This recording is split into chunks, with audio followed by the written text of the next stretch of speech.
Hi, I'm Amy, and I'm doing my presentation on driving under the influence. This is my PSA video. There we go.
Okay.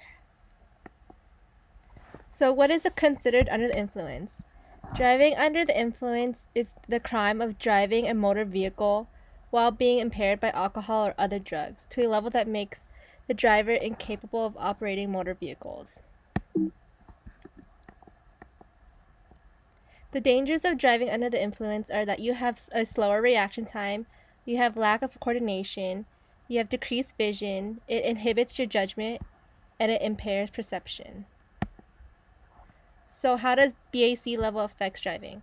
BAC is the blood alcohol content. It measures the amount of alcohol in your blood system. Many factors can affect your BAC level, but for every one drink, your BAC goes up by about 0.02%. BAC of 0.02, you get lack of judgment, decreased visual functionality, and inability to multitask. BAC of 0.05, you get increased lack of judgment, lack of coordination, reduced ability to detect moving objects, you're not as alert, and you have reduced response rate. At BAC 0.08, it is considered legally impaired. By BAC 0.08, you have reduced muscle coordination, lack of judgment, reduced ability to concentrate, lack of speed control, and reduced ability to process information. But at BAC 10, you have poor coordination, slowed reaction time, you have reduced ability to control a vehicle, reduced ability to keep a vehicle in the lane and brake at appropriate times. At BAC 0.15, you have nearly zero muscle control, impaired visual and auditory information processing, and significant reduced attention to driving tasks. These are the stats. In 2016, 10,497 people died in alcohol-impaired driving crashes. Of the 1,233 traffic deaths among children ages 0 to 14, 17% of them were involved in an alcohol-impaired driver. In 2016, more than 1 million drivers were arrested for driving under the influence. Who is at risk? Young people are at risk. Among drivers involved in fatal crashes in 2016, 26% of them were between the ages of 21 to 24. 27% were between 25 and 34. 22% were between 35 to 44. Motorcyclists are also at risk.